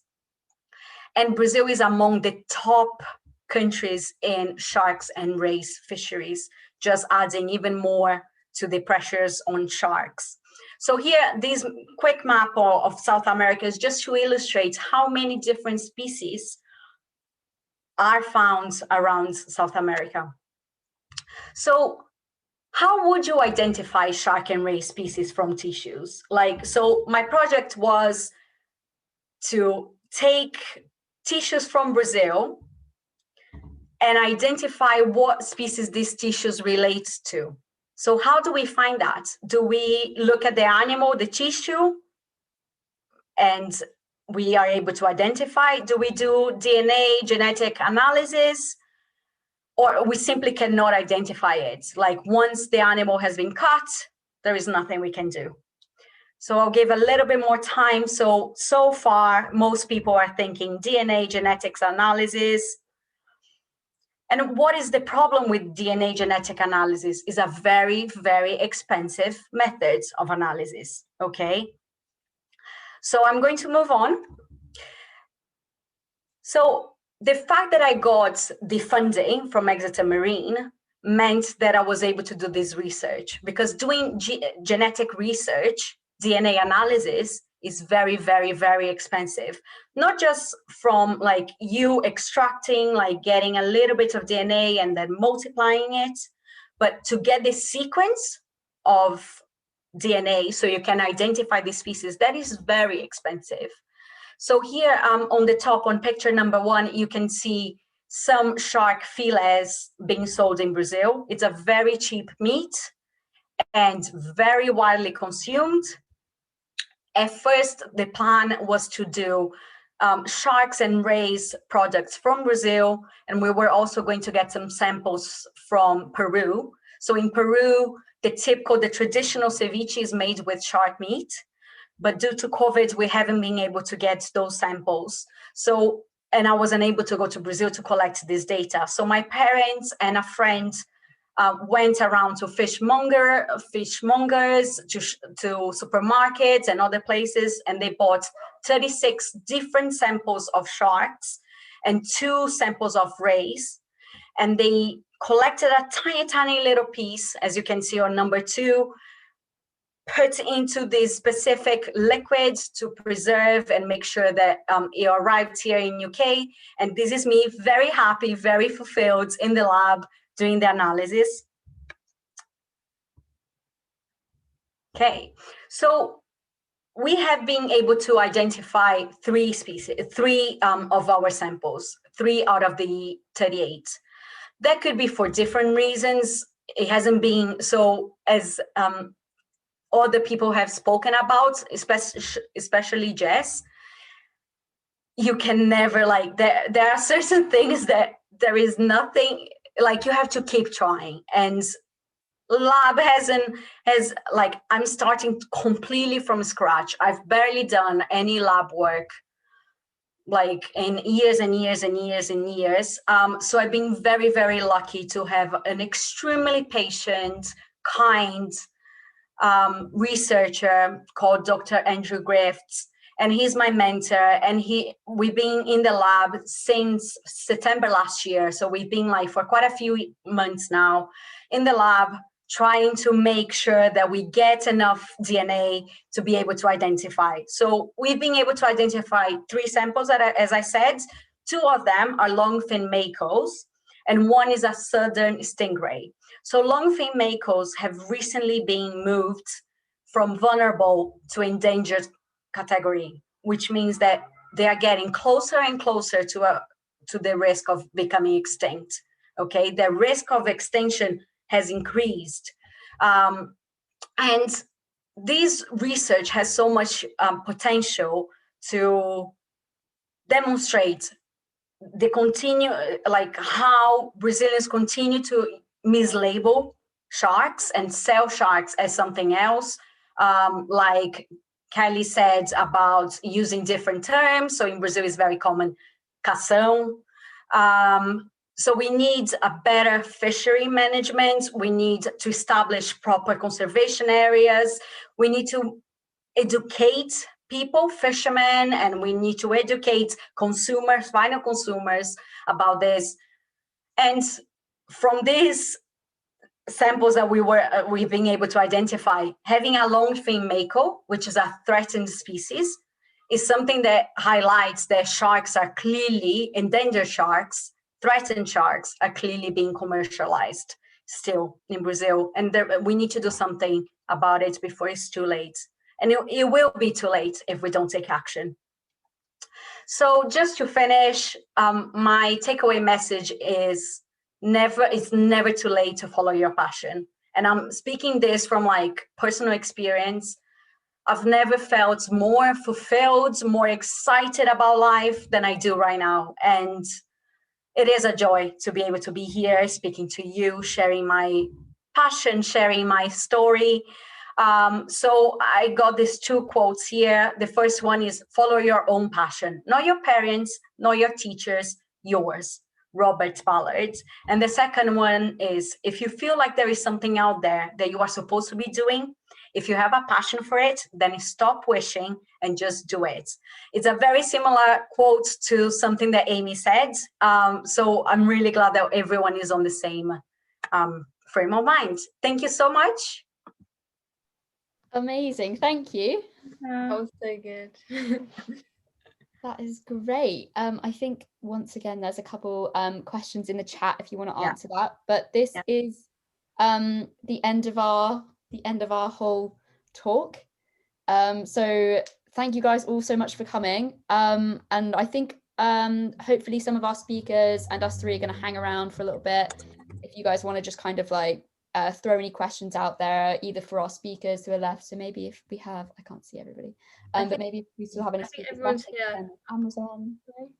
Other than I think Pilar had to go, but I think all our other speakers are here. If anyone has any questions, you could, put your camera and your microphone on, and if anyone has any questions, we're all happy to answer. And if you've got any future questions, you can email us at Falmouth Marine Conservation. We can put you in touch with the speakers.